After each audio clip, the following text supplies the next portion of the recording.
Pero, ¿qué es exactamente este estado de ensueño en el que puede despertar la conciencia dormida?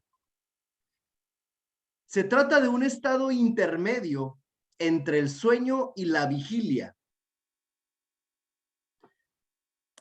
no un estado semialucinatorio, pues quien lo alcanza no está semidespierto, sino profundamente dormido. Porque quien logra despertar a este estado no solo sabe que está soñando mientras duerme, sino que además conserva la facultad de razonar y la disposición de la voluntad y la memoria de un modo bastante similar al estado de la vigilia. Esta experiencia puede durar unos primorosos segundos, o bien, como han hecho algunos aventajados practicantes, prolongarse durante lapsos intermitentes que pueden alcanzar desde algunos minutos hasta varias horas de duración. Algunos, muy pocos, han llegado a repetir esta experiencia varias veces casi todas las noches. Durante muchos años, el mundo científico se negó a admitir la existencia del sueño consciente. Los relatos de primera mano que ofrecían algunos onironautas siempre fueron tomados por falaces fantasías. Y como la ciencia del siglo XIX y parte del XX fue incapaz de ofrecer una prueba definitiva que demostrara este fenómeno, se dictaminó que todas estas personas creían estar soñando despiertas cuando en realidad no estaban dormidas, sino en un estado semiconsciente intermedio entre la conciencia y el sueño. Hubo que esperar a la aparición de la electroencefalografía para poder demostrar de una manera científica que todo lo dicho por ese solitario puñado de onironautas era cierto. Pero ¿de qué clase de conciencia estamos hablando? Algunos autores han afirmado que en este estado se logra la misma lucidez de la vigilia. Sin embargo, esta hipótesis ha de encerrar necesariamente una ambigüedad que no nos libra de cierta incertidumbre.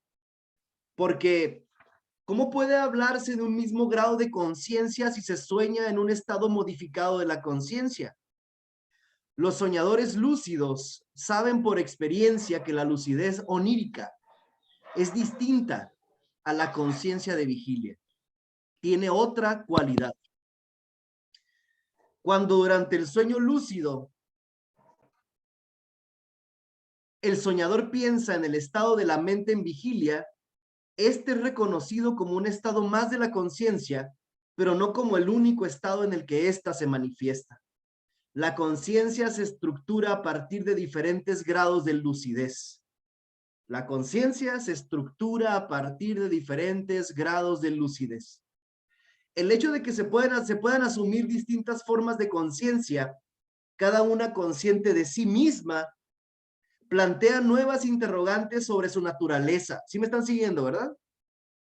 Y no solo sobre el estado de conciencia como tal, sino también sobre lo que se ha venido denominando inconsciente. Porque desde el momento en el que la conciencia puede florecer dentro del ámbito no consciente de la mente, como es el sueño, esta designación genérica se convierte en un término reductor, ya que al ensancharse el territorio de la conciencia, sus límites se vuelven ambiguos y en cierta manera ilusorios. La experiencia del sueño lúcido revela de un modo axiomático que aquello que durante la vigilia denominamos conciencia no se reduce a todo lo que identificamos con nuestro yo racional diurno. Ahí te va otra vez, porque está buena. Aquello que durante la vigilia denominamos conciencia no se reduce a todo lo que identificamos con nuestro yo racional diurno. Otra vez, aquello que durante la vigilia denominamos conciencia no se reduce a todo lo que identificamos con nuestro yo racional diurno, sino que se refiere a un ámbito mucho más amplio y complejo y con más niveles fenomenológicos. Por tanto, La conciencia es algo mucho más amplio que todo aquello de lo que es consciente cotidianamente nuestro yo. Esta fue la intuición que tuvieron los místicos a partir de su experiencia interior con lo absoluto. El sueño lúcido no llega tan lejos, ni rebasa las fronteras del yo. Es una capacidad casi inexplorada que nos permite ver en toda su potencia sensual e imaginativa cómo actúa el fenómeno de la conciencia en su propia dimensión íntima. Y sin embargo, este despertar de la mente mientras duerme no podrá asimilarse plenamente si nos quedamos prendidos en las redes abstractas del discurso teórico. La única manera de llegar a conocer esta particular fenomenología es experimentarla por uno mismo, o en su defecto, prestar atención a los pocos testimonios de primera mano de que disponemos, pues solo ellos permiten entender en toda su extensión cómo se comporta la mente en su propio espacio interior. Les compartí un fragmento de este libro maravilloso que se llama El mundo bajo los párpados de Jacobo Siruela, ediciones Atalanta. El mundo bajo los párpados de Jacobo Siruela, un libro verdaderamente hermoso, vale la pena que ustedes lo revisen en algún momento, si no en esta vida, en la siguiente o en la siguiente, no pasa nada.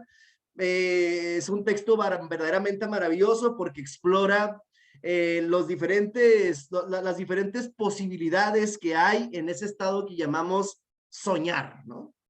¿Por qué les leo este fragmento? Precisamente porque dentro del conocimiento transmitido por don Juan a Castaneda, uno de los aspectos fundamentales, una de las alas principales de esa enseñanza es lo que don Juan va a denominar el ensoñar, del cual ya les he hablado en diversas ocasiones aquí, como ustedes no recuerdan. Ya les hablé del ensoñar como una de las partes esenciales de ese conocimiento y también en relación o con relación a lo que don Juan llamaba el arte del acecho. Esto es que si nos imaginamos que el conocimiento de don Juan es un águila o un ave, pues, el ave que tú quieras, un censontle, un águila, un pollo, un ganso, una gallina, lo que tú quieras, un ave. Una de las alas de esa ave se llama el arte del ensueño y otra de las alas se llama el arte del acecho. El arte del acecho consiste, dicho en muy pocas palabras, no pretendo agotar el tema el día de hoy, el arte del acecho consiste, como en algún momento les comentaba, en conocer todas las características del personaje que eres. Ah, cabrón, ya empezamos mal, profe. A ver, ¿cómo que me está diciendo usted que soy un pinche? No dije pinche, ¿eh? Un personaje, ¿no? ¿Cómo que soy un personaje? Don Juan diría, sí, somos un personaje que hemos construido concienzudamente por nuestras propias fuerzas, con nuestras propias fuerzas y también con la ayuda, por supuesto, del entorno, de los otros, etcétera, ¿no? Esto es fundamental irlo comprendiendo.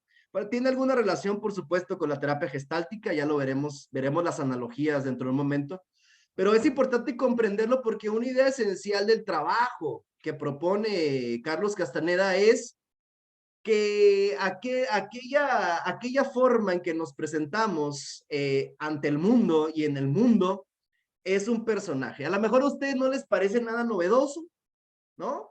Porque saben que la misma palabra persona, personare, significa máscara, la máscara a través de la cual suena la voz, del teatro griego y demás. Sin embargo, para don Juan esto significa no solamente que seamos un personaje o que tengamos una personalidad, ¿no? O que seamos persona, ¿no? Sino que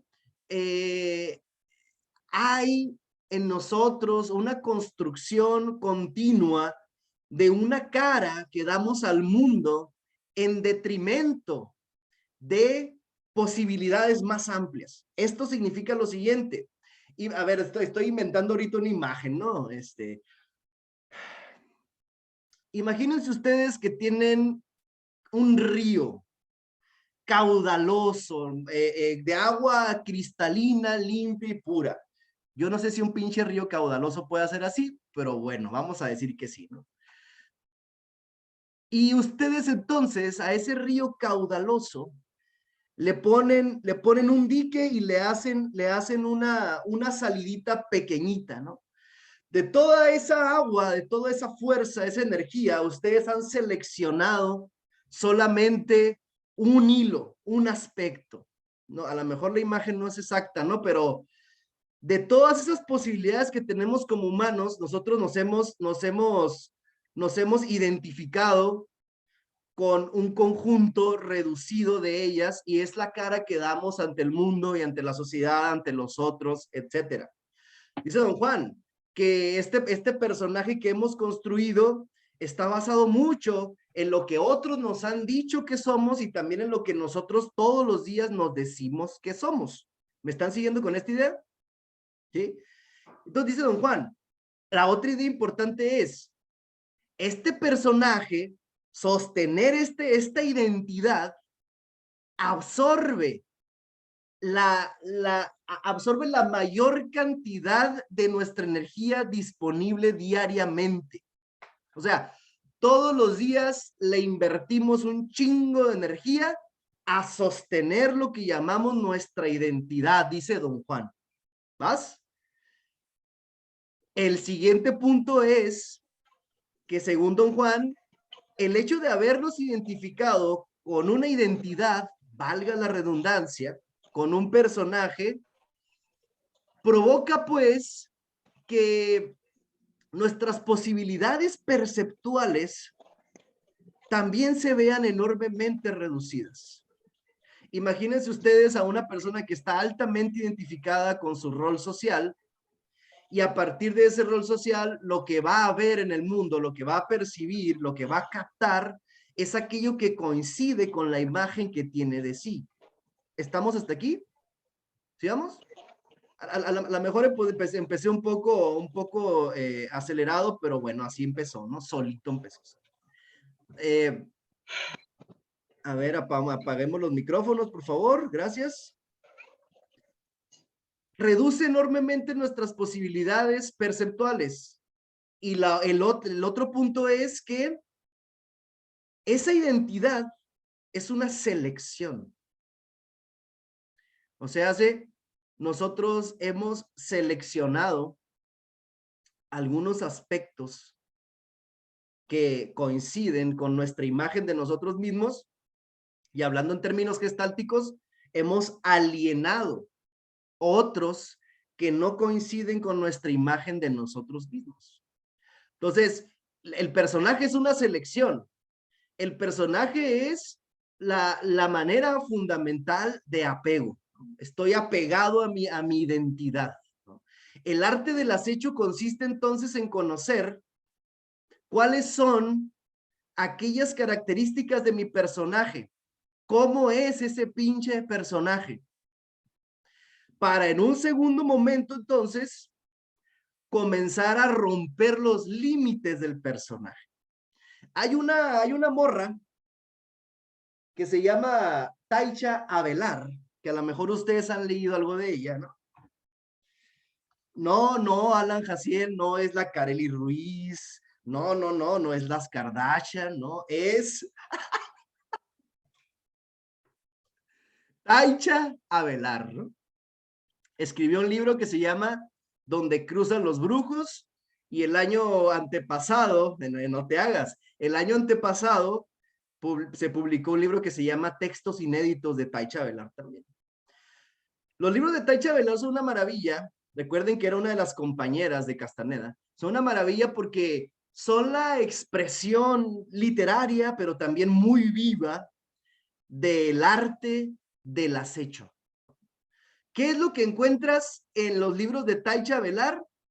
Una cátedra acerca de cómo observar y ser conscientes de las diferentes expresiones de ese personaje que me he construido. Eso básicamente son los libros de Taicha Avelar. ¿Cuál es la técnica o la metodología que propone don Juan para conocer las diferentes caras, los diferentes matices, los diferentes ángulos de ese personaje, se llama recapitulación. La recapitulación es un ejercicio que consiste en recordar detalladamente todos los eventos que has vivido en tu vida y cómo fuiste tú en esos eventos, ¿no? Es una práctica muy importante, es una práctica que yo me atrevería a decir que es mágica, ¿no? Porque es un generador, un productor intenso de conciencia. Es una forma de conocimiento de sí, pero en retrospectiva, en el pasado. Tendrían ustedes, por supuesto, que practicarlo para que pudieran comprender, si es que no lo han practicado, para que pudieran comprender cabalmente lo que les estoy tratando de decir. Pero esencialmente lo que quiero decirles es, Taicha Velar es una gran acechadora porque sus libros consisten en una observación precisa, constante, fenomenológica, de cómo es su experiencia de sí misma en el mundo. Entonces el arte del acecho puede llevar años, puede llevar mucho tiempo, pero lo que dice don Juan es que cuanto más conozcas el personaje, más libre vas a estar de él. Y cuanto más libre estés del personaje, más energía disponible vas a tener también. Porque hay una relación directa entre cuánto me siento yo identificado, apegado, aferrado a mi personaje y qué tanta energía disponible tengo para otras actividades que no casan con las que le gustan al personaje. ¿Me están siguiendo hasta aquí? ¿Sí vamos con esto? Es realmente muy interesante, porque significa entonces que cuanto más conciencia genere yo acerca de mí mismo, de mi propia experiencia como un yo empírico, entonces también mayor libertad voy a empezar a tener de ese yo de todos los días. ¿Sí vamos? Hay una relación directa entre la conciencia de sí y la libertad interior. Y libertad interior significa espacio interior, significa disponibilidad o estar disponible para la novedad, estar disponible para aquello que antes no me era fácilmente accesible. Esto me parece fundamental a mí, pero soy yo, ¿no? Pinche psycho, o sea, este pinche profe, que ni profe es, ¿no? Ni profe es, quién sabe de qué la juega este güey. Este güey siempre cree que nos está diciendo cosas bien importantes y pues es él en su pinche pedo andar marihuano el cabrón, yo creo, o ebrio, vete tú a saber qué. Bueno, pero el caso es que a mí me parece de lo más importante. Porque cuando yo digo esto, estoy planteando todo un sendero de liberación interior. Y al mismo tiempo, esto que les estoy comentando se conecta con un asunto que va a tratar don Juan en el cuarto libro al cual no hemos llegado, que se llama Relatos de Poder, Tales of Power, ¿no? 1974. Cuando habla de la isla del Tonal. Por ahí tengo el libro, pero la idea es que hay que limpiar el tonal, le dice don Juan a Castaneda, ¿no? Y limpiar el tonal fundamentalmente significa que yo aprendo cuáles son esas ataduras que me he formado para seguir precisamente apegado a un personaje que no me permite ya vivir. La limpieza del tonal significa que yo empiezo a estudiar en qué cosas estoy desperdiciando mi energía. ¿Cómo se me está escapando mi energía vital? ¿Cuáles son mis maneras favoritas de perder mi energía? ¿En dónde están mis huecos? Esos núcleos que me hacen vivir en un estado desenergetizado, desvitalizado, ¿no? Y al mismo tiempo sucede que cuando las empiezo a observar, por la mera conciencia, voy a empezar a evitar esas fugas y a taparlas, y entonces se empieza a dar un incremento energético, que fundamentalmente se manifiesta en una gran capacidad de concentración y de silencio interior. Cuanto menos energía disponible tenga una persona, diríamos en términos gestálticos, cuanto más asuntos inconclusos y mayor dominancias tenga la persona, menos energía disponible va a tener para algo que no sea meramente sobrevivencia, hija su madre. Para algo que no sea meramente sobrevivir al día y salir al paso. Ay, cabrón, porque está cabrón, ¿no? Cuanto menos asuntos pendientes o inconclusos, la energía está más disponible para un trabajo de carácter superior, digámosle, o evolutivo, por decirle de otra manera. Evolutivo. No ya solamente de sanación, de curación, no. Ahora estamos hablando de términos evolutivos. O sea, de ensanchamiento, expansión de la conciencia, por reducirlo ahorita a este término, ¿no? Entonces, el arte del acecho se va manifestando por la capacidad de guardar silencio interior. Esa es la clave. Como yo se los he repetido en diversas ocasiones aquí, hasta el cansancio, pues esta es la conferencia número 19. O sea, cuando ustedes terminen esta sesión y yo también, vamos a llevar 38 horas de Castaneda. Bendito sea nuestro Señor Todopoderoso. Amén. ¿No? Hoy estamos batiendo récord, ¿eh?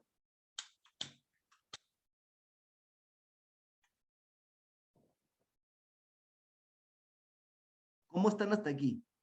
Antes de pasar al término del ensueño, ¿cómo están hasta aquí? ¿Cómo escuchan esto? Preguntas. Ramón, échale. Me pregunto si esto que dices como de observar el personaje que tengo desde la narrativa que me hago a mí, eh, también se podrá romper con los no haceres. Como que, esa es mi pregunta, ¿qué tanto tienen como que ver los no haceres en esta destrucción del personaje? Y yo te agradezco, Ramón, aparte que me da mucho gusto verte saludar, te agradezco que continuamente estés pensando estos temas, de verdad te lo agradezco porque estás nutriendo el diálogo y la charla. Y sí, ciertamente es el tema precisamente con el cual, según yo, ya sabes, según yo, quería o quiero empezar propiamente esta sesión, que es el tema del no hacer, que ustedes lo encuentran o lo encontraron, entiendo que no leyeron, ¿eh? O sea, parto de ahí, ¿no? Parto de la noción, ya vi risas ahí irónicas, vi risas, ahí hasta cínicas por ahí, ¿no? Parto de la idea de que no leyeron. Dice Rosa María que sí, bueno, un acto de fe, vamos a creer, ¿no? Que sí, el Alan Jaciel no leyó, pero es el tema del no hacer. Antes de explicar el no hacer, pero tiene relación lo que voy a decir a continuación, recuerden ustedes que dice Ara L, acá también leímos, gracias Ara, muchas gracias. Recuerden ustedes que en la introducción de Viaje a Ixtlán, porque estamos en ese libro, Castaneda habla acerca de la membresía perceptual. ¿Se acuerdan de esta idea? Que a mí siempre me ha parecido la idea, una de las ideas fundamentales de este libro, la membresía perceptual. Dice el Castaneda que cuando un niño nace, todos alrededor lo que le enseñan es a pertenecer, aprender y ser parte de una membresía perceptual, ¿sí? Digamos, en otros términos, de un consenso perceptual. O sea, ¿qué es aquello que está permitido percibir y qué no está permitido percibir? ¿O qué se sale de los límites de la percepción culturalmente asumida? ¿Estamos con esta idea? Entonces, un niño llega a una edad en que maneja muy bien la sintaxis, maneja muy bien el lenguaje, maneja muy bien el hacer, maneja muy bien los haceres que sostienen tanto esa percepción que cuando se hace adulto, pues va a estar cristalizada, ¿no? Como también su identidad. Y yo les he dicho, está bien, es un proceso por el cual hay que pasar. Jung lo decía, Peirce lo decía, otros lo han dicho, ¿no? Es un proceso por el cual hay que pasar de formación de una personalidad. Sí, Don Juan también lo dice de alguna manera, ¿eh? Habla acerca de que el tonal debería ser un guardián, perdón, un guardián, como un ángel de la guarda, pues. Pero algo ha pasado culturalmente que el tonal se ha convertido en un guardia, en un déspota, en un tirano. De tal manera que nos hemos identificado tanto con lo que hay en la isla del tonal que ni siquiera nos formulamos la posibilidad de que haya otra cosa, de que haya algo detrás del velo de la Matrixlandia, o sea, del consenso perceptual.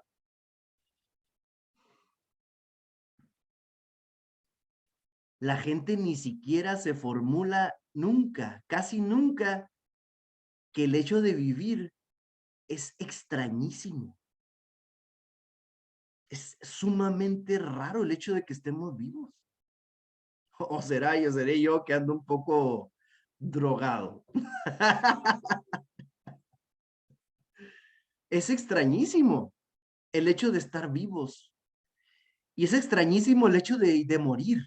Sí, sí. Pero la mayoría de la gente pasamos por la vida como si la vida fuera algo ya dado. Es bien extraño eso. Estamos tan pegados a la vida que no nos damos cuenta de la vida. No nos damos cuenta de que estamos vivos. Entonces, el tonal que debería ser, ¿no? Una capacidad de estructura, de orden, de coherencia interna y externa, se convierte más bien en un tirano, en el sentido de que ya ni siquiera nos permite formular la posibilidad de otras posibilidades, ¿no? Entonces, el hacer es esta repetición biomecánica, psicosocial, bioquímica, que genera un sentimiento de que la realidad es así y es así y es así y es así. Ese es el hacer. Ahorita lo voy a leer un fragmento que refuerza esto. Adelante, compita, échale. A ver, quería, pues ahí me surgieron varias reflexiones al respecto, ¿no? La primera de ellas es que si podríamos pensar al desatino controlado como una forma de profanar al tonal. O sea, esa es una de ellas, ¿no? Pues esa es la principal, que si podríamos, pues si entendemos al tonal, si estamos hablando de profanar, ¿no? Y estaríamos diciendo, bueno, como Agamben, ¿no? Que mencionaba que lo sagrado es como este orden establecido y que había que profanar a través de, pues profanar los dispositivos, ¿no? Los dispositivos de poder. Entonces, pensándolo en ese sentido, una forma de profanar el tonal sería a través del desatino controlado o a través del juego. Es decir, el juego en ese sentido en que, pues, como un juego que tiene reglas y sigo las reglas y tengo que jugar el juego, pero lo sigo desde otro estado de conciencia. O sea, desde no tomarme tan en serio lo que estoy haciendo. O sea, sí me entrego, pero al final sé que es un juego que estoy jugando. Pues no me quedo pegado en la acción misma. Esa fue pues por ahí la reflexión que me surgió. Gracias, muy importante, por supuesto, ¿no? Yo no diría profanar. Yo hablaría de flexibilizar el tonal. ¿Por qué? Porque el mismo Don Juan dice que hay que proteger el tonal. Hay que cuidar el tonal. Porque el tonal no solamente es nuestro cuerpo, sino también la estabilidad de lo real. ¿Sí me explico con esto? Es el orden, la coherencia, la estabilidad que tenemos a la hora de percibir nuestro mundo.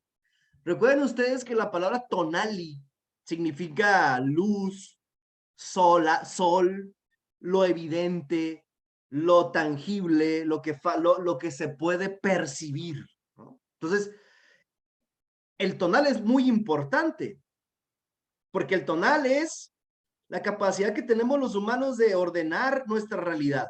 Ya desde Kant, ¿no? El siglo XVIII, Crítica de la razón pura, él estaba hablando de esto. Los neurocientíficos ahora hablan de que nuestro cerebro tiene la capacidad de ordenar un caos de sensaciones, ¿no? De seleccionar y ordenar, y entonces darle coherencia a la realidad. Todo eso es el tonal, entre muchas otras cosas, ¿sí? Entonces yo hablaría de flexibilizarlo. ¿En qué sentido? En que un tonal, según Don Juan, un tonal cuando está sano, cuando es sano, tiene la intuición, el sentimiento, el conocimiento, si tú quieres, silencioso o tácito del nahual. O sea, de la otra cara de la realidad, ¿no? Me explico un poco. Recuerden ustedes que yo les he hablado de que la realidad para la filosofía mesoamericana prehispánica, me caga esta palabra, pero bueno, lo voy a decir así, prehispánica, es un pliegue, o son pliegues, ¿no? Esto es muy heideggeriano también. Eso es un pliegue. O sea, tú ves una cara de la realidad, pero la otra siempre está presente, intensamente presente. Y esto lo sabían los griegos, pues no sé cómo decirles, porque decirles mexicanos, no sé cómo chingados. Ayuda, con I latina, ayuda. Pues esa gente, pues, que vivió aquí antes de los españoles, esos. Pueblos originarios, ay, qué bueno. Lo que como quieras decirle, no Don me Juan importa. decía los brujos antiguos. Ah, esa está buena. Los brujos antiguos, pues gracias, muchas gracias. No, es que si uno pide ayuda, llega, ¿no? Los brujos antiguos sabían que este mundo perceptible, exterior, ¿no? Tonálico, etcétera, tiene también al mismo tiempo o está imbuido de otra fuerza, que es el nahual. Los griegos le llamaban los dioses, ¿no? El mundo de los dioses. Que por cierto es muy interesante que en ciertas experiencias con niños santos, con hongos, ese otro mundo se revela, ¿no? Es como si le dieras la vuelta al calcetín. O sea, en lugar de percibir el tonal, de pronto se le da la vuelta al calcetín y estás en la otra cara. Estás ahí, ¿no? Lo cual nos demuestra fenomenológicamente que efectivamente es así. Hay un mundo de fuerzas poderosas aquí y ahora, afectándonos, pero que son invisibles y para la mayoría de las personas imperceptibles. Entonces, un tonal flexible, un tonal sano, es aquel que sabe de la otra realidad y que al mismo tiempo tiende hacia la otra realidad, ¿no? Conservando su propia estructura. ¿Me estoy explicando con esto? El tonal cuando es inflexible, entonces ya ni siquiera se formula la posibilidad de la otra cara de la realidad o de la vida. Ya no existe, y si existe, pues ya saben, ¿no? Creencias, Dios, religiones, etcétera, pero nunca como una experiencia viva. Nunca como una experiencia viva. Nunca como algo a vivir. Luego la otra es el no hacer, que es donde estábamos. Y ahí les va, que es, tanto la pregunta de José Alfredo como de Ramón tienen mucho sentido en torno a o sobre lo que voy a decir o en relación a lo que voy a decir. El no hacer, dice don Juan lo siguiente. Ahí les va.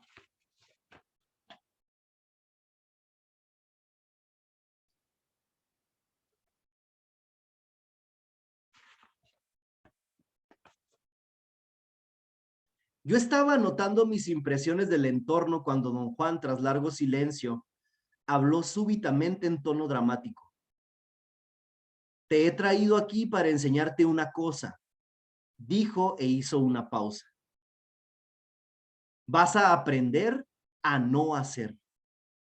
Y tienes que hacerlo hablando de ello porque no hay otra forma de que sigas adelante.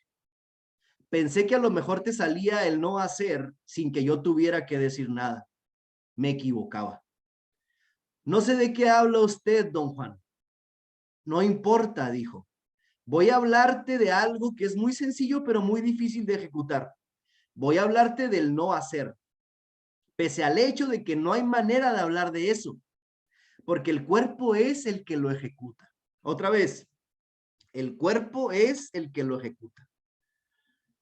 Me miró en vistazos y luego dijo que yo debía prestar la máxima atención a lo que iba a decirme. Cerré mi libreta, pero para mi asombro absoluto, él insistió en que siguiera escribiendo. No hacer es tan difícil y tan poderoso que no debes mencionarlo, prosiguió, hasta que hayas parado el mundo. Solo entonces puedes hablar de ello libremente si eso es lo que quieres hacer. ¿Qué significa parar el mundo? Ya revisamos ese asunto hace varias sesiones. ¿Qué significa parar el mundo? Dice Ramón, hablando del tonal y del destino controlado, recuerdo cuando decías el año pasado, ustedes canten villancicos, no hay pedo, ¿no? Pero sepan que es puro rollo. Ah, ¿eso dije yo? Ah, qué interesante. Pues sí, ¿no? No, no hay pedo, o sea, tú canta, no le hace, hombre, tú canta a Cristian Nodal, a Valentín Elizalde, a Chalino Sánchez, vete a concierto de Belinda, ¿cómo se llama esa? Del grupo, ¿cómo se llama este grupo que se acaba de presentar en el Zócalo? Que está bien culero, ay, perdón, que está bien zarra. ¿Cómo se llama? Capaz, Grupo Capaz, ¿no? Bueno, es de Tijuana, Grupo Firme, Grupo Firme. Sí, vete a ver al Grupo Firme, no hay pedo, todo el desatino controlado al final de cuentas. ¿Qué es el parar el mundo, pues? ¿Qué recuerdan de eso? Solo tiene que ver con el silencio interior, ¿no? Parar el mundo tiene que ver solo con el silencio interior, ¿no?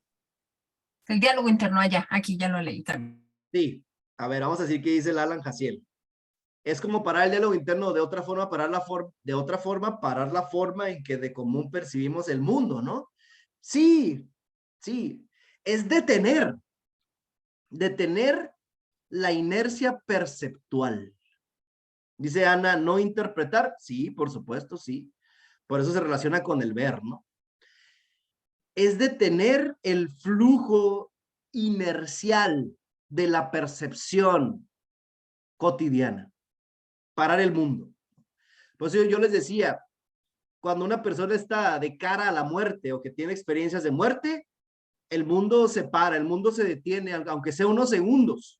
Y entonces es en ese momento cuando puede ingresar la novedad en su existencia o a su existencia.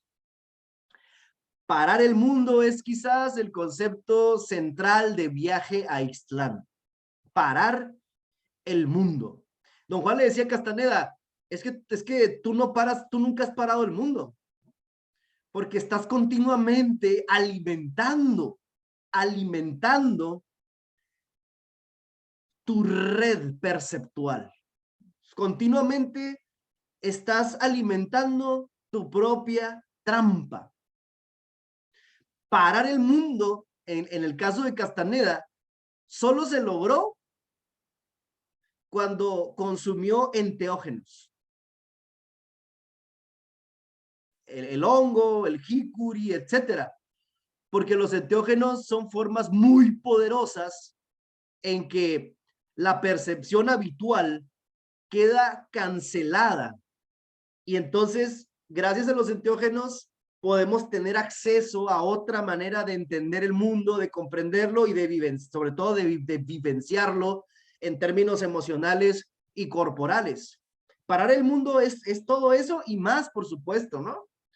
Cuando don Juan relata en El conocimiento silencioso, así se llama el libro, que su benefactor un buen día lo arrojó a una corriente de agua muy fuerte, a una cascada o algo así, y que él sintió que se iba a morir, etcétera.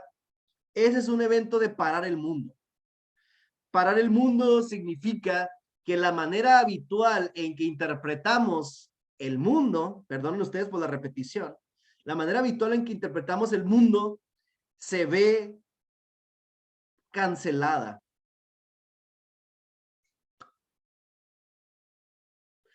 Gurdjieff le llamaba el choque consciente. El choque consciente. Choque consciente.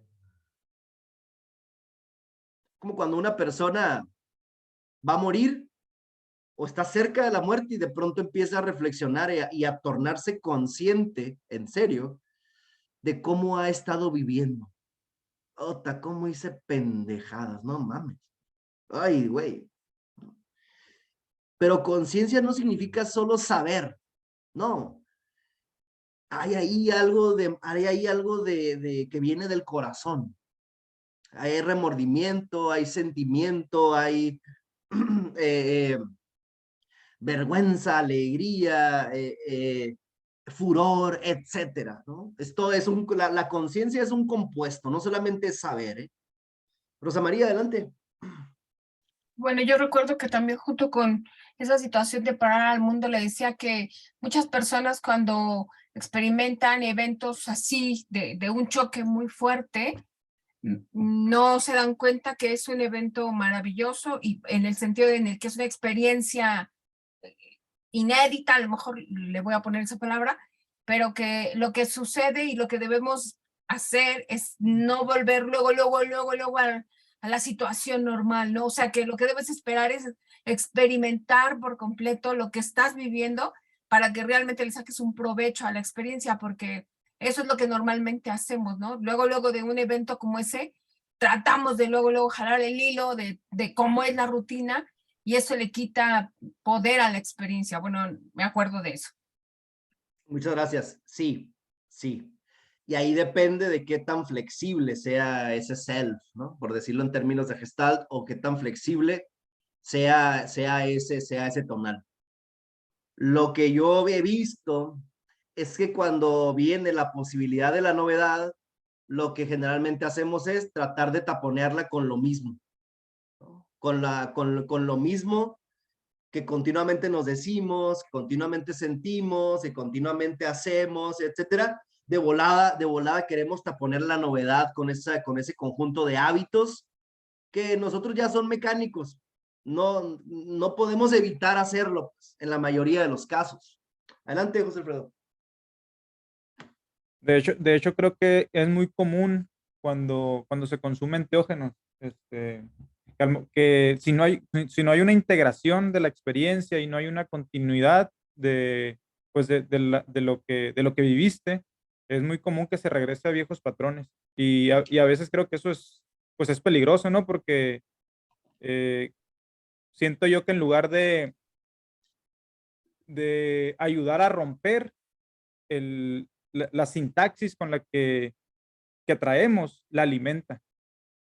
Entonces, creo que sí es importante que después de la experiencia con enteógenos se le dé una continuidad y por supuesto que aquí entraría la recapitulación, la terapia, etcétera. Porque puede ser que en lugar de romper con esa sintaxis, como que inflas más la sintaxis o como que te creas nuevamente la narrativa porque traes pues demasiada energía, como que se enciende un fuego en ti con el enteógeno y en lugar de pum, romper, terminas inflándolo, pues. Pues sí, ponnos ahí, por favor, José Alfredo, el nombre o el enlace de tu perfil de Instagram, si quieres, para que te vayan siguiendo, ¿no? Si quieren también, ¿no? Ahora, Pues les ya recomiendo está. mucho el perfil de José Alfredo porque él tiene muchos años de experiencias con los niños santos, con los honguitos sagrados, y tiene mucha información muy chingona como la que acaba de compartir. Y yo estoy completamente de acuerdo y yo veo, no, sin ánimos, por supuesto, de criticar ni nada, pero yo veo que es lo que sucede actualmente y es que los enteógenos aportan siempre un extra de energía, como ya lo dijo José Alfredo, ¿no? Aportan un extra de energía. Pero si la casa no está limpia,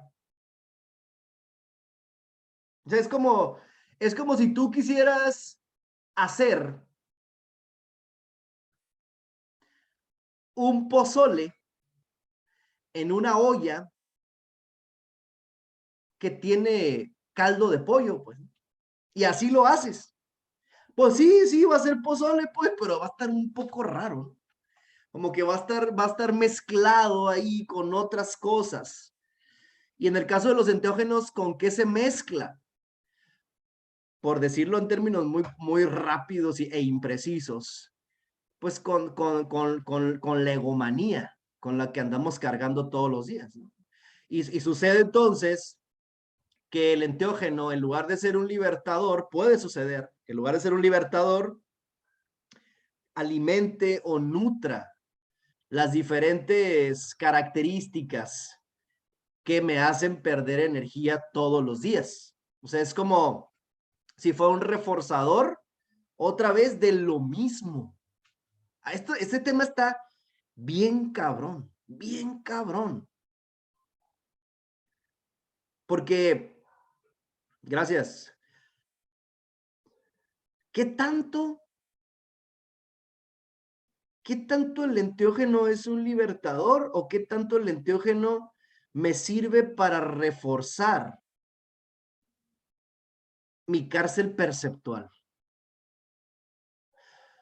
Porque es un gran aporte energético, sí, pero esa misma energía puede volver aún más rígidas mis estructuras perceptuales.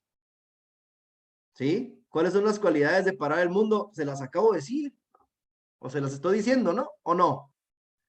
O sea, silencio interior, se corta la interpretación naturalizada, todo esto son características de parar el mundo.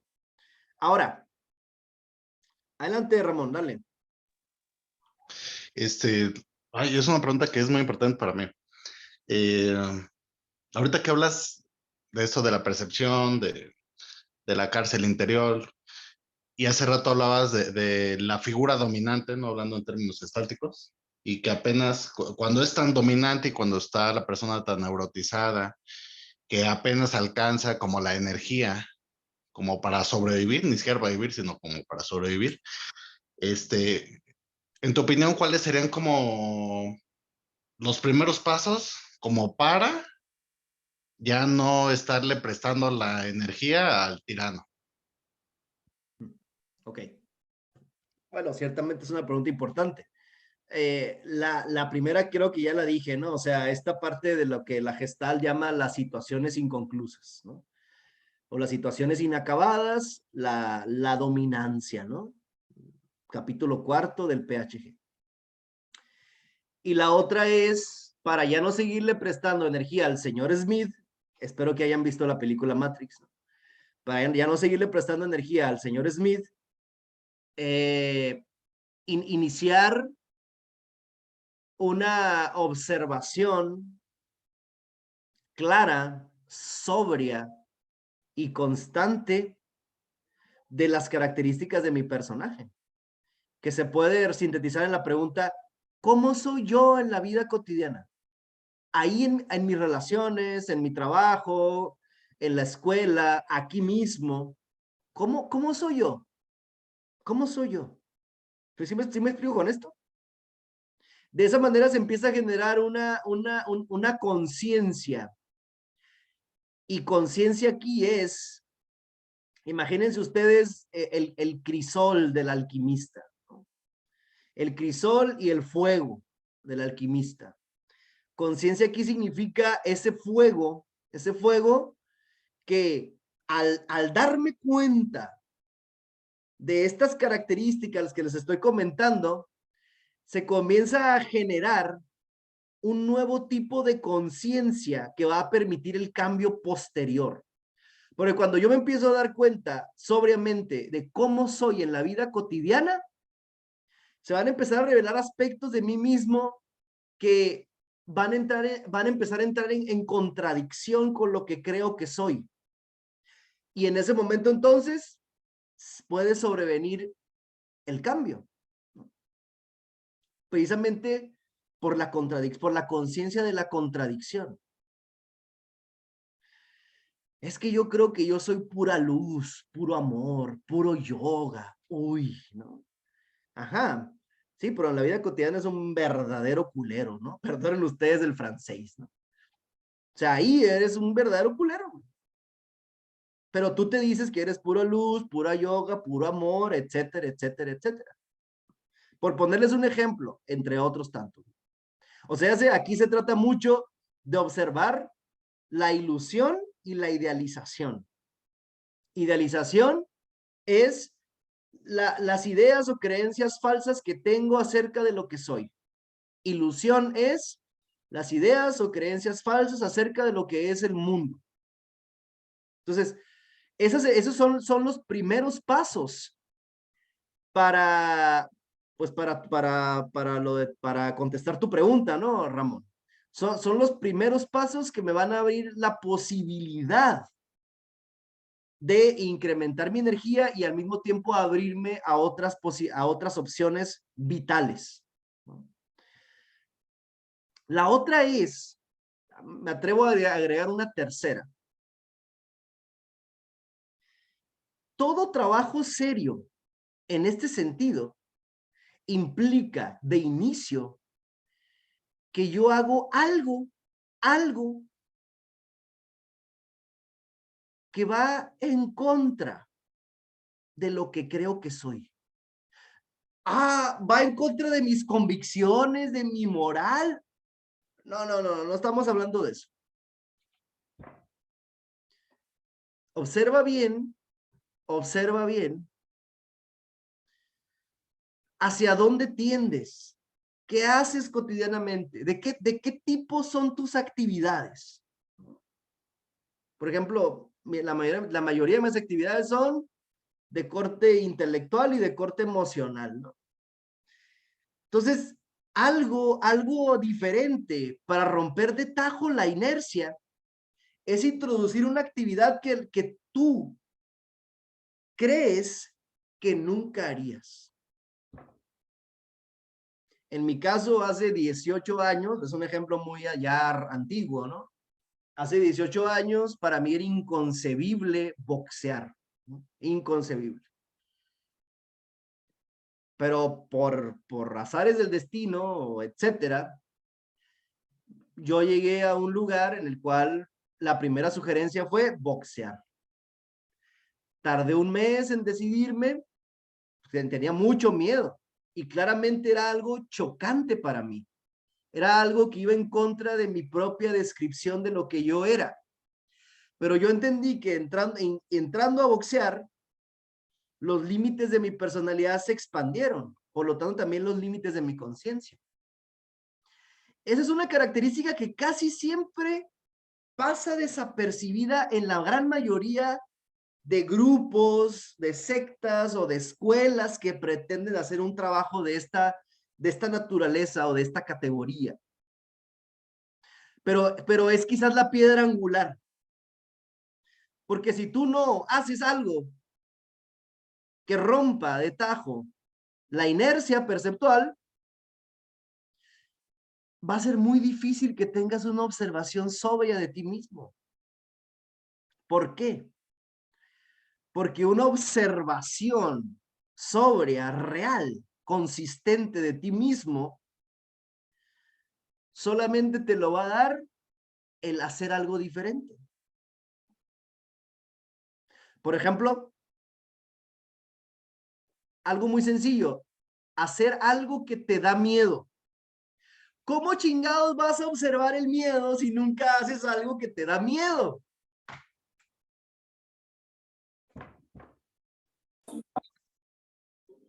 ¿Cómo chingados vas a observar cómo eres en relación? ¿Cómo eres en relación? Si solamente te la pasas en tus mismas relaciones neuróticas haciendo lo mismo todo el tiempo. Necesitas un hilo de desprendimiento, de desapego, de distancia para poder saber cómo eres tú. Esa es la gran trampa. No trampa, ese es uno de las primeras pruebas. Pruebas reales, ¿eh? No como las pruebas de los masones o las pruebas de la Fraternidad Rosacruz o de la Orden Rosacruz. No. Con todo respeto, no iba a decir una leperada, no la voy a decir. Esas no son pruebas, están demasiado calculadas, están demasiado protegidos. Las pruebas reales son obstáculos vivos que el discípulo tiene que brincar o franquear o atravesar o trascender para tener una mirada diferente sobre sí mismo y por lo tanto sobre el mundo. Ese es el tercero y quizás sea el más importante, como les estoy diciendo, ¿no? Introducir una actividad que para ti sea chocante. Por ejemplo totalmente fantasioso. Si Carlos Slim llegara a una escuela de esta naturaleza, muy probablemente lo primero que se le pida es que se convierta en un limosnero y vagabundo durante un mes. Es fantasioso porque no sabemos exactamente el caso, ¿no?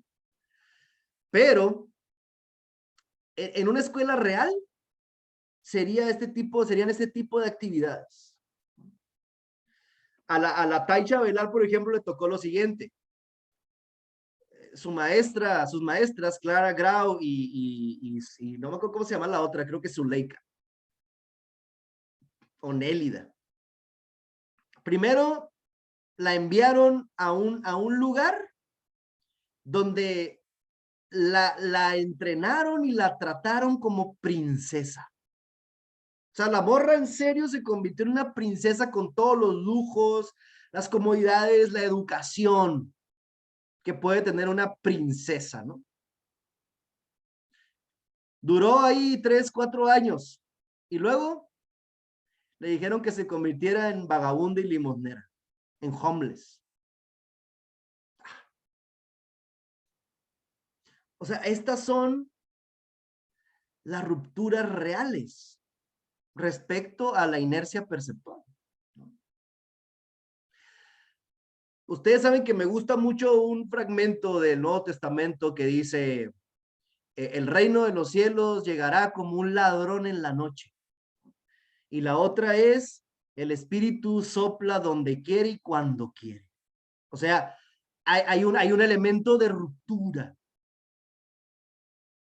Hay un factor de resquebrajadura respecto a la inercia perceptual, como les comentaba desde el principio.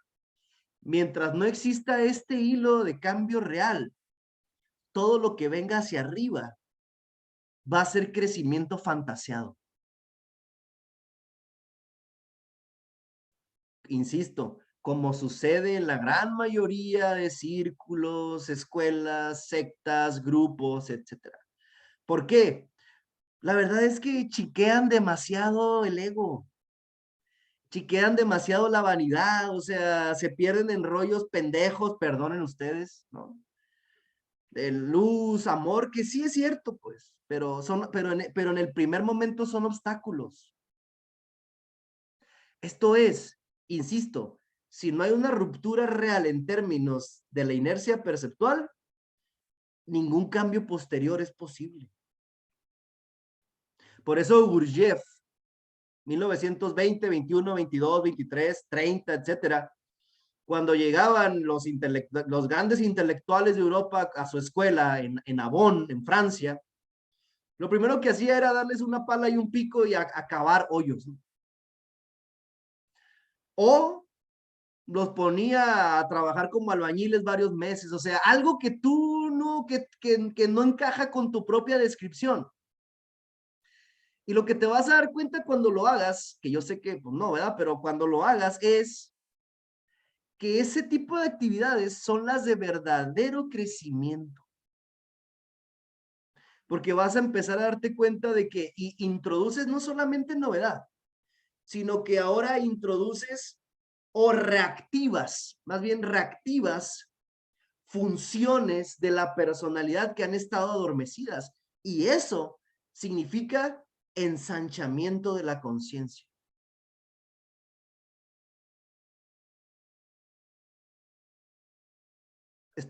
¿Me estoy explicando hasta aquí?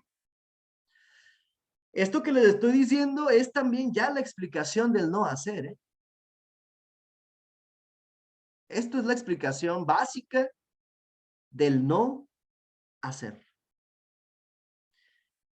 Porque el no hacer es una ruptura respecto al correr normal, normalizado, naturalizado de nuestra percepción.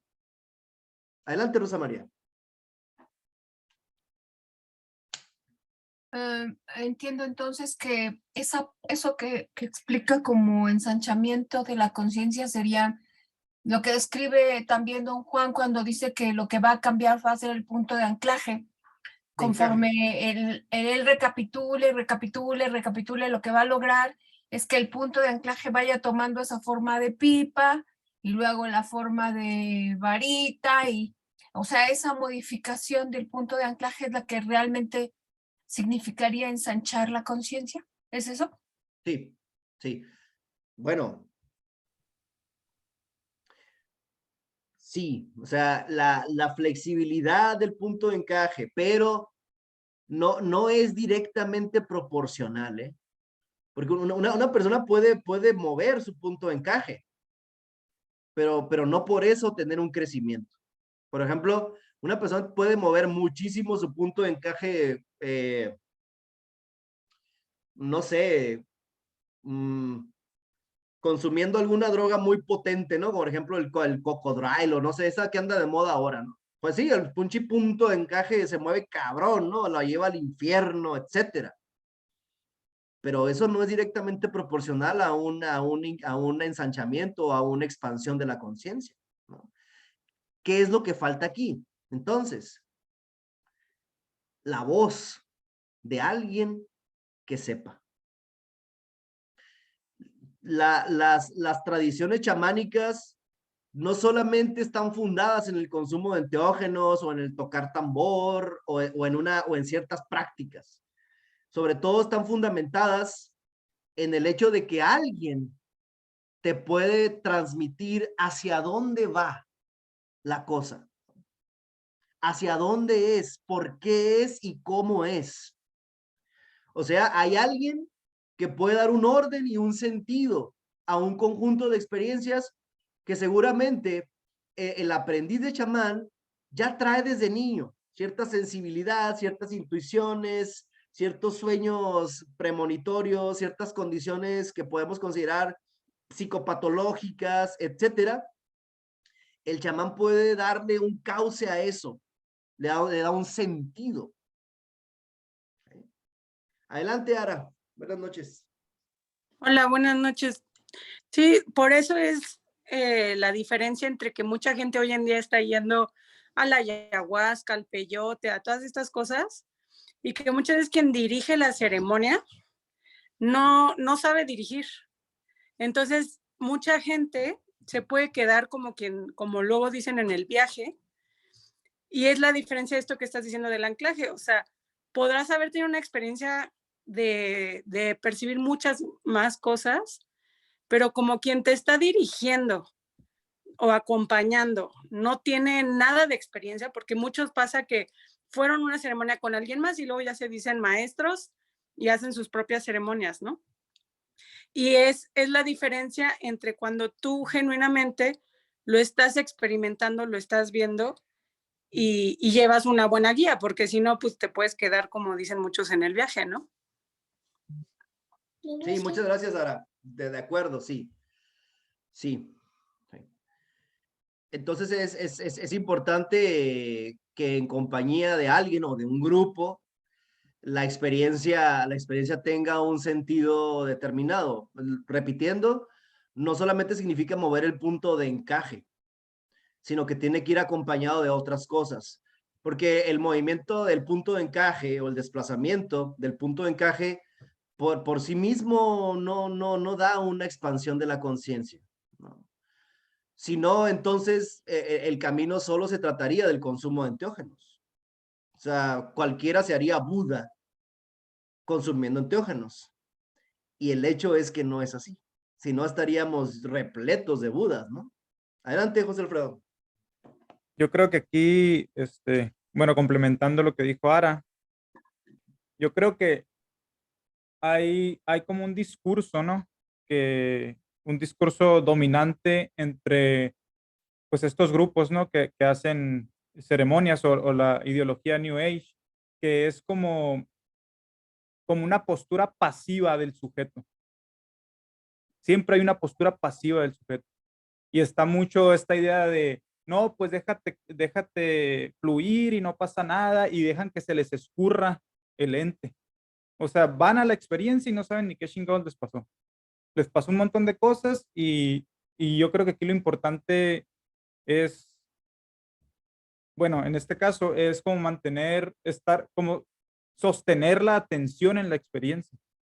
O sea, estar al acecho inclusive en la experiencia. Se escurre cierta parte de este diálogo interno, pero en ningún momento, si dejas que se te escurre el ente, no vas a saber ni qué te pasó. O sea, y está como mucho este discurso de no, que el ego y que quítalo y que bla, bla, bla, y que sí hay una parte de eso, pero sí es importante para mí no permitir que se escurra el observador, pues, porque si se escurre el observador, ya no sabes ni qué te pasó. O sea, y hay que tener cuidado con ese tipo de discursos. Muchas gracias. Sí, en terapia gestal le llamamos poder sostenernos en la experiencia, ¿no? Dice Ana, ¿qué es el ente? Ahí te habla José Alfredo. ¿A qué te referías cuando dices el ente? ¿A qué me refiero? ¿Con qué es el ente? Ah, quizás al observador lo voy a poner así. Porque si pongo el ente, pues podemos decir que es este personaje que, que yo he creado, que quizás eso se tiene que observar, pero cuando me refiero al ente, me refiero al observador. O sea, saber lo que estamos observando, sostener, tiene que ser sostenido, ¿no? Ese observador. No, a lo mejor no tanto mi personaje de yo soy José Alfredo, que hace eso, que hace lo otro, pero es observar mi personaje, Okay. estar atento a lo que me está sucediendo, porque si no tengo esa atención, si no mantengo esa atención dirigida de lo que me está pasando, hay como una asociación libre, un pensamiento divergente, donde están sucediendo un montón de cosas y es muy difícil poderlas significar. Al momento de retornar al estado ordinario, es muy difícil poderlas significar porque nunca mantuve la atención, no supe qué me pasó. Miré un montón de colores, un montón de situaciones, pero se me escurrió el ente, pues. Se me escurrió el observador y no supe ni qué chingados pasó. Muchas gracias, José Alfredo. A ver, Alan.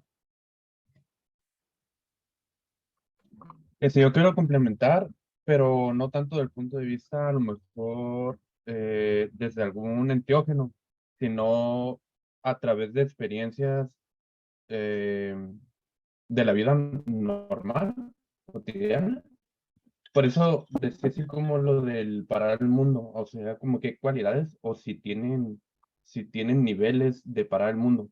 Eso lo digo porque yo siento que a través de ese mundo real, o sea, si en ese mismo momento nosotros nos ponemos a observar nuestro diálogo interno o a parar todo ese diálogo, va a llegar un momento en donde vamos a poder entrar en esos estados, pues, en esos estados desde aquí. Entonces, es más o menos como lo mismo, pues, cómo puedes mantener esos estados, pero conscientemente. O sea, de que ya estás empezando a entrar en ellos y que no se te escapen de las manos, pues, sino mantener esos estados y poder ir todavía más adentro y adentro y adentro. Muchas gracias. Es Muchas como gracias. mi duda. No es si pueda funcionar más o menos como cuando estás en enteógenos, como en la vida real. Esa es mi duda. Gracias.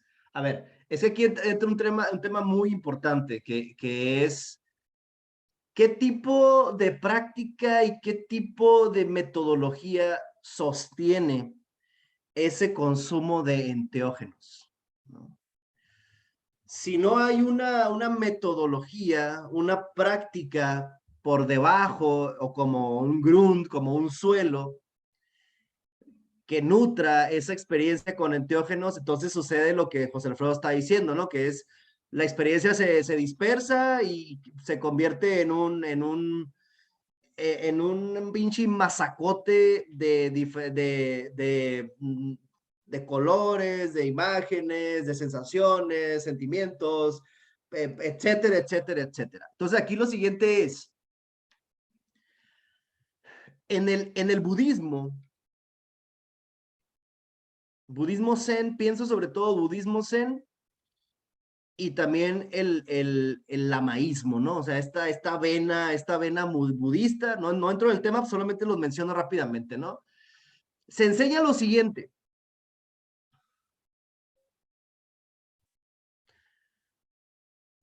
Toda experiencia que esté dada en términos de imágenes, de sensaciones, emociones, pensamientos, fantasías, recuerdos, anticipaciones, etcétera, dicen los budistas, es una experiencia condicionada.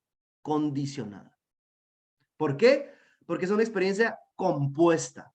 O sea, dependiente de otros factores para que se dé o para que suceda.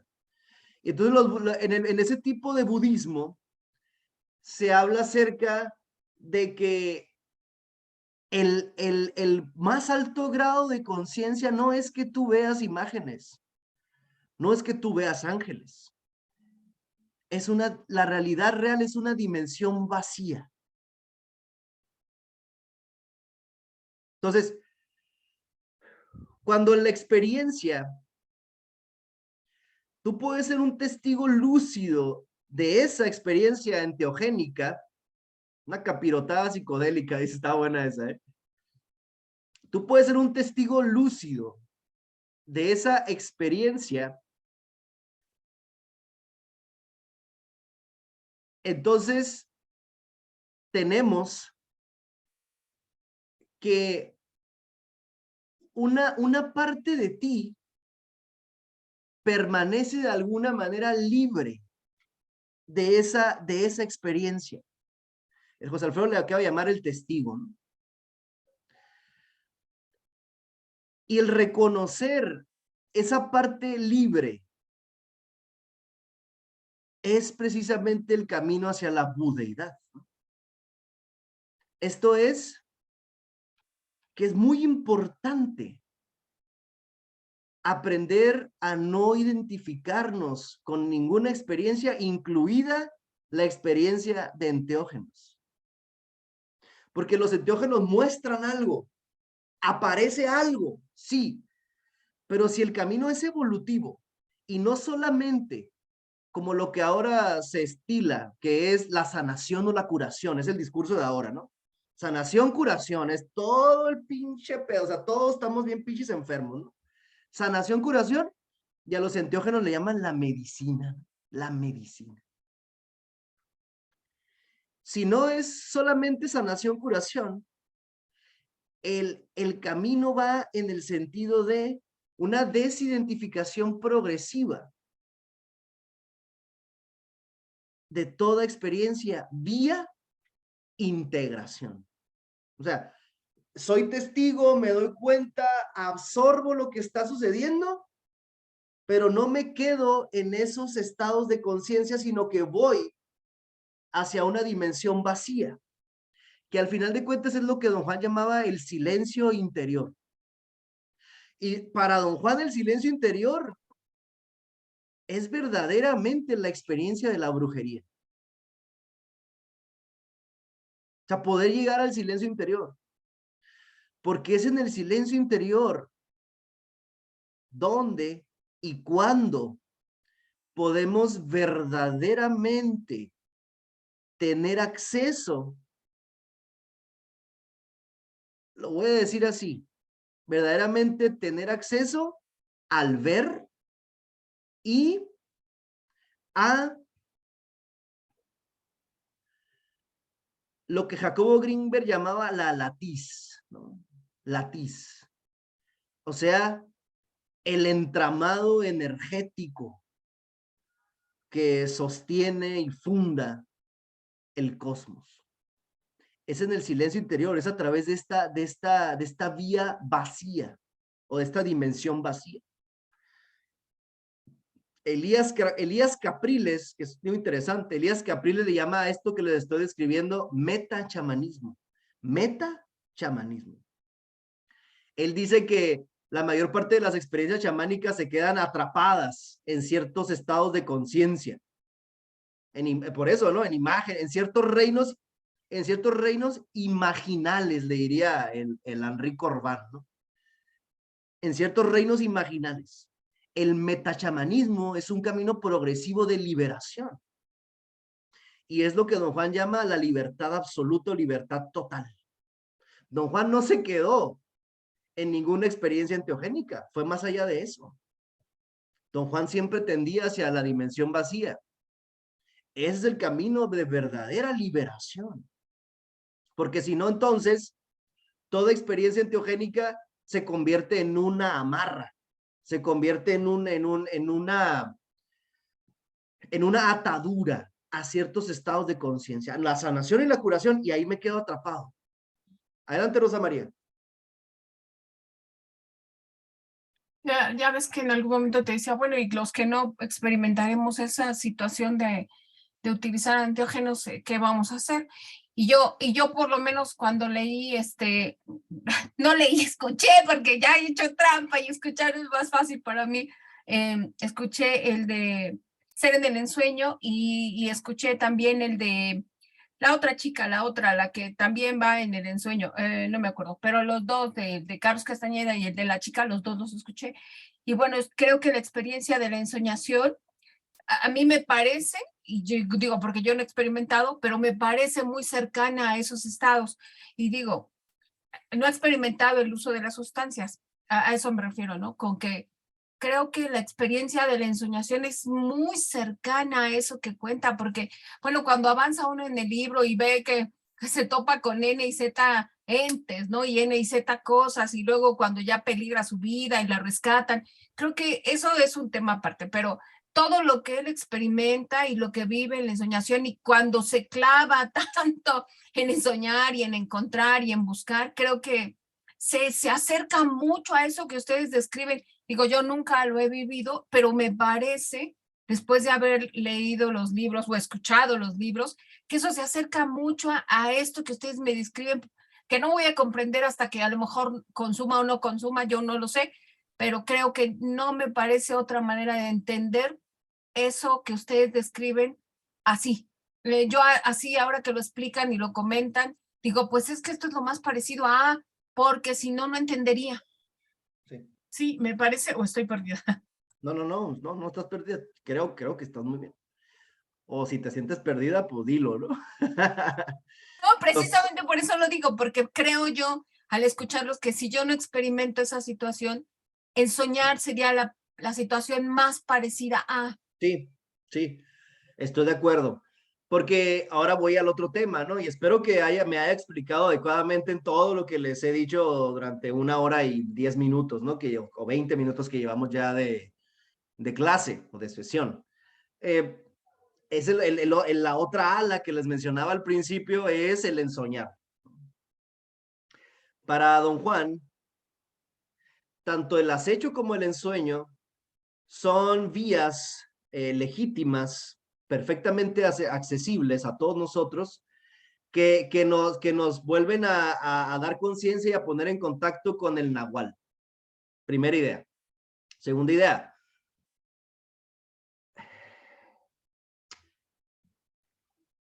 El acecho. Aquí es una idea fundamental, ¿eh? El acecho es recordar en la vida cotidiana el doble o al doble. Aquí ya metí otra idea, ¿no? ¡Pum! Ahí está. O una nueva. El doble. Ay, hijo de su chingada madre. Ay, perdónenme ustedes los nuevos, ¿no? Que no me conocen. Pero pues no voy a tratar de no decir groserías, ¿no? De decirle peradas, para que sus buenas conciencias no se espanten. Fíjense bien lo que estoy diciendo. Acecho es recordar al doble en la vida cotidiana. Recuerden ustedes que don Juan decía que no solamente somos cuerpo, me voy a dar medio pendejo con esto, ¿no? Pero no solamente somos cuerpo, sino que somos un campo energético. Conste que no dije espíritu, no dije alma, no estoy diciendo eso. Somos también un campo energético. El Don Juan dice que cuando un brujo ve a un ser humano, lo que ve es una esfera o una burbuja luminosa. ¿Vamos? Ese aspecto energético es lo que Don Juan llama el doble. ¿Qué pasa? Que que estamos acondicionados y estamos acostumbrados y nuestra percepción solamente da para el hecho de que somos cuerpo. Por más que usted diga que tiene espíritu y alma y vete a saber qué tantas cosas, todo eso son expresiones del cuerpo y son las creencias del tonal. Lo que llamamos espíritu, alma, Dios, etcétera, son otras formas de hablar del tonal, o sea, de lo mismo. Pero cuando hablamos del doble energético, estamos hablando del nahual. Y es muy difícil hablar del doble, muy difícil. Hay que experimentarlo, ¿no? El caso es que el acecho es recordar al doble en la vida cotidiana.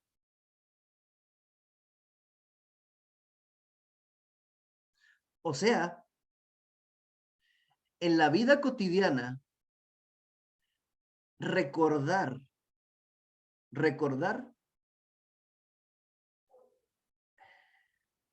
que siempre eres libre por dentro. Recordar que hay un espacio interior, no encuentro otra manera de decirlo, así que disculpen ustedes las metáforas, ¿no? Recordar que hay un espacio interior de desapego respecto al mundo exterior. Lo voy a decir así, aunque después vamos a agregarle más cosas a la idea del doble. Porque para Don Juan, el doble es otro cuerpo, pero energético. Es lo que en algunas tradiciones llaman el yo superior, ¿no? Si ustedes quieren decirle así. La idea original del espíritu era esa, ¿no? El espíritu, recuerden que espíritu significa aire, significa soplo, aliento, viento, etc. Cuando una persona comienza a ensoñar, de los eventos decisivos en el ensueño es que se tiene por primera vez conciencia del doble. Y la conciencia del doble es la conciencia de algo, de un cuerpo que es intensamente vibrátil y al mismo tiempo intensamente volátil, como un torrente energético que parece ser incontrolable.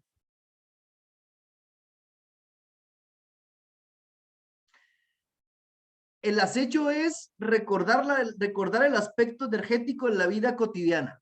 Y el ensueño es recordar el yo cotidiano en aquel otro lado que es el nahual. Discúlpeme si estoy un poco enredado, ¿no? Pero por el momento no hay manera más simple desde mi punto de vista de explicar el doble. Por supuesto, después vamos a agarrar textos y vamos a leerlo, ¿no? Pero por reducirlo en este momento, podríamos decir que el doble es el aspecto energético del ser humano. El aspecto que no es corporal y que por lo tanto se mantiene libre de las condiciones o de las leyes que rigen el cuerpo. Lo dejo hasta aquí para no meterle más rollo a esto. El punto es, siguiendo el comentario de Rosa María, ya para cerrar hoy, que el ensueño es parafraseando a Freud, ¿no? La vía regia para ingresar al nahual. O sea, cuando una persona logra ensoñar, es un acceso directo al nahual. Al aspecto invisible, caótico, inestable de la percepción. A otro reino, a otro reino de la percepción. Déjame leer un comentario aquí que me estoy perdiendo. Dice, cuando se recuerda al doble, ¿se regenera el flujo de vida o no necesariamente? Sí, sí, sí, sí, sí, sí. Cuando se recuerda al doble, por ejemplo, cuando una persona tiene su primer ensueño, se establece un vínculo con el doble. Y entonces es como si se rehabilitara ese puente entre el tonal y el nahual. Pero para eso primero hay que ensoñar.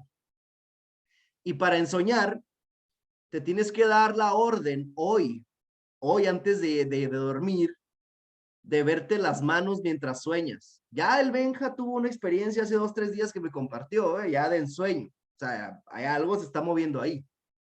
Tienes que recordar, si hoy lo intentas y no lo logras, no importa.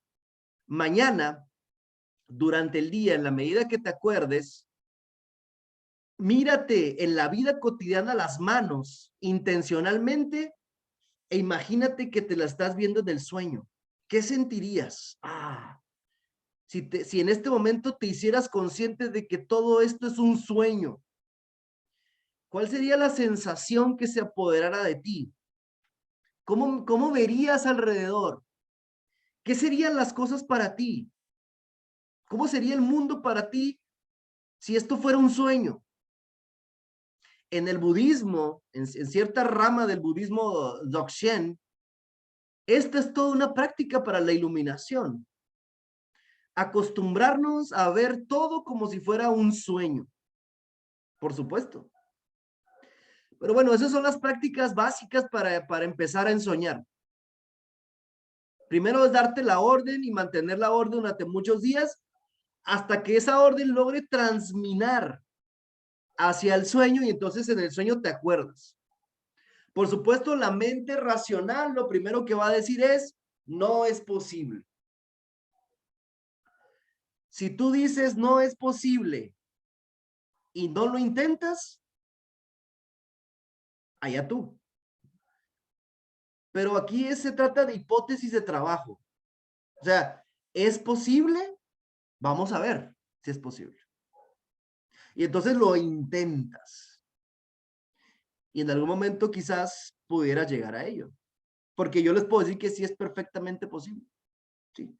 Es un estado de conciencia expandido, diferente, un estado otro. Castaneda le dijo al lama Tony Karam que el ensueño es meditación avanzada. Esto que dice Castaneda es tremendamente cierto y al mismo tiempo tremendamente profundo. Porque para ensoñar te vas a dar cuenta de que necesitas estar muy atenta o atento en tu vida cotidiana. O sea, necesitas ya tener algo del acecho para que esa conciencia de la vida cotidiana transmine hacia el sueño. Por eso es muy importante la práctica de la concentración y de la atención sostenida durante un tiempo más o menos prolongado en la vida cotidiana para que esa misma se vaya al sueño. Preguntas y comentarios finales, por favor, para cerrar hoy.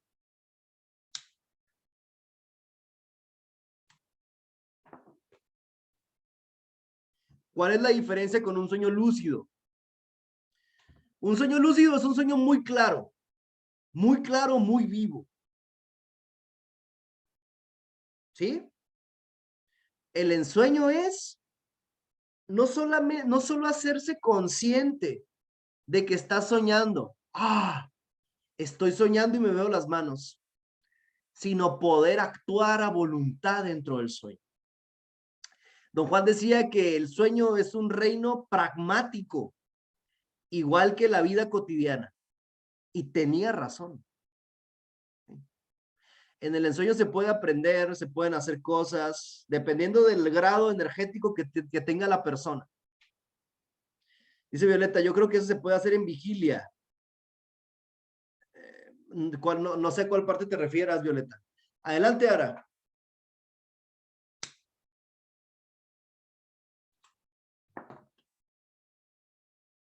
No, ¿verdad? Ok. Preguntas finales, por favor, o comentarios finales ya para cerrar hoy en caridad de Dios. José Alfredo, échale. Sí, esta parte que mencionas del sueño, yo, bueno, le agregaría, o al menos, no sé si como tal lo menciona don Juan, pero es algo, es la forma en que yo lo experimento. Le agregaría la parte creativa en el sueño.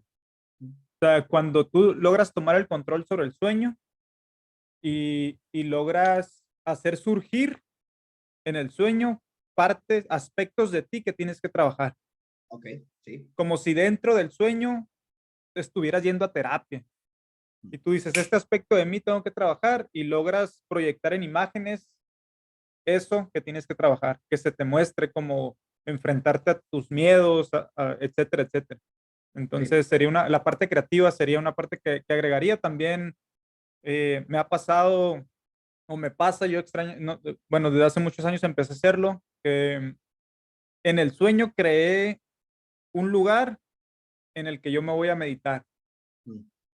Como ¿No? si yo hubiera dicho, en esta parte, cuando yo quiero estar conmigo mismo, entre comillas, viajo en el sueño a este lugar que yo imaginé, que yo creé en el sueño.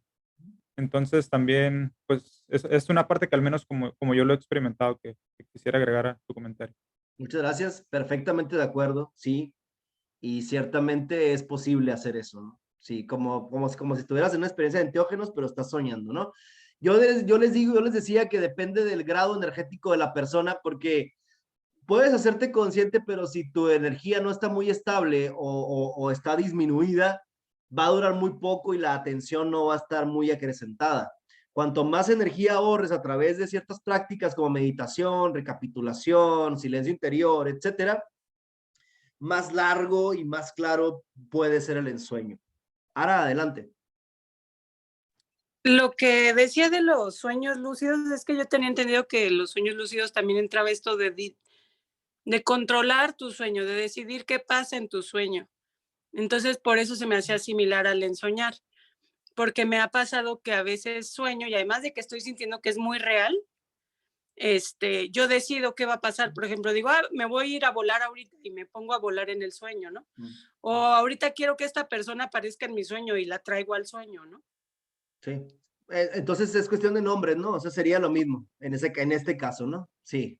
Cuando sí tienes control sobre el sueño. Sí, hay un control, hay una, digamos, voluntad y hay una conciencia intensa de estar soñando y cierto control, ¿no? Por ejemplo, quiero dirigirme hacia allá, quiero estar allá, ¿no? Etcétera. Sí, por ahí va la cosa, ¿no? Ahora, Ok. el ensueño en términos de Don Juan no se reduce a estar dormido y darte cuenta del sueño. Eso lo vamos a ver la siguiente ocasión, porque es más amplio, ¿no? Porque luego es hacer eso, pero ya en vigilia, ¿no? Sí, pero hacerlo en vigilia es el acecho. O sea, lograr el desplazamiento del punto de encaje. Lograr el desplazamiento del punto de encaje en la vigilia a voluntad por una expansión de la conciencia es el acecho. Ya les estoy aportando otra definición, ¿no? Lograr que el punto de encaje se fije y se establezca en un sitio en el sueño, eso se llama ensoñar. Ya. Porque en el sueño el punto de encaje está inestable, por eso los sueños son como diría Borges, ¿no? Como amonedar el viento sin cara o como hacer una cuerda de arena, es algo muy escurridizo. Entonces, el ensoñar es, fijas el punto de encaje cuando está naturalmente muy flexible, muy móvil. El acecho es cuando naturalmente el punto de encaje está fijo, o sea, en la vida cotidiana, Y lo mueves.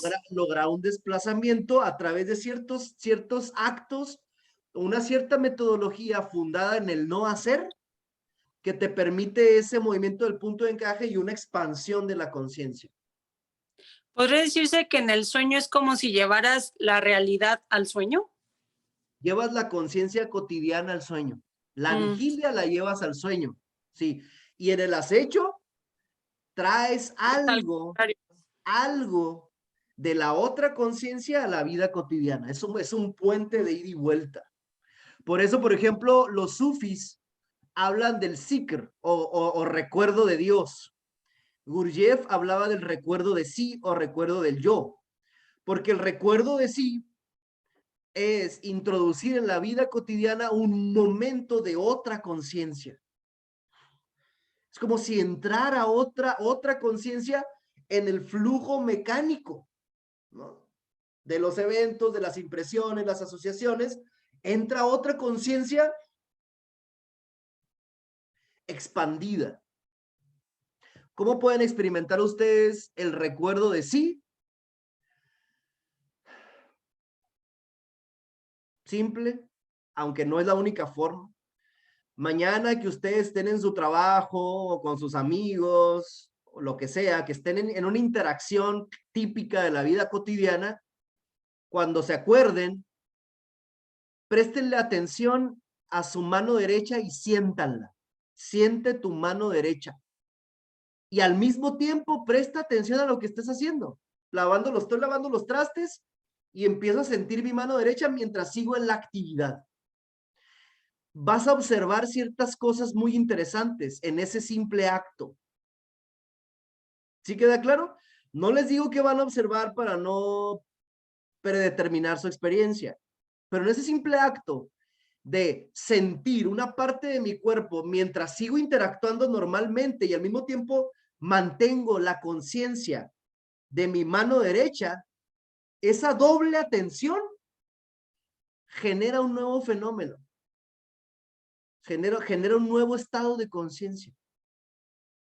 Que lo voy a dejar aquí con puntos suspensivos para analizarlo en la siguiente sesión.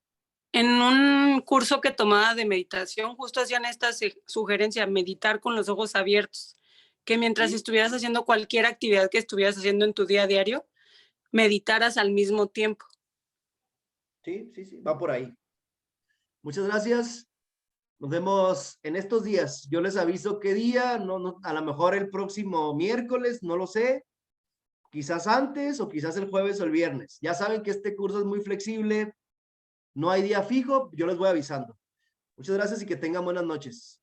¿Seguimos con Viajes Clan? ¿Seguimos con Viajes Clan o ya cambiamos? Ustedes ya tendrían que estar leyendo Relatos de ya, Poder. ya se supone que ya vimos ya Relatos de Poder. leyeron 3, 4 veces Viajes Clan. Sí, ya.